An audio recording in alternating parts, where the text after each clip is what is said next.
Daily Forex, this is Chris taking a look at the British pound against the US dollar. The British pound initially rallied during the trading session on Monday, but you can see that we have, of course, sold off since then.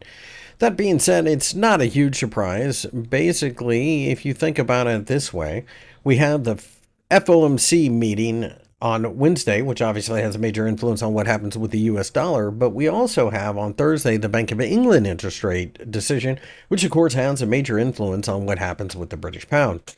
We are extended at this point, and we are at an area that has been important multiple times. So, because of this, I think you've got a situation where perhaps we're due for a pullback.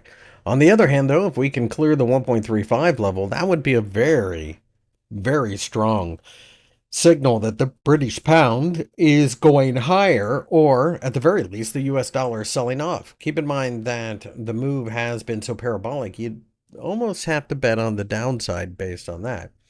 I think the end of this week will be really what matters. We'll see how traders feel about the British pound as we get closer to the end of the week, as both central banks will have come and gone. There are a lot of concerns about global trade, and of course, that's an issue, but we also have to worry about the tariffs and what they're going to be. Now, I don't think it necessarily affects this pair specifically, but it does affect the US dollar, and that's part of what we are seeing.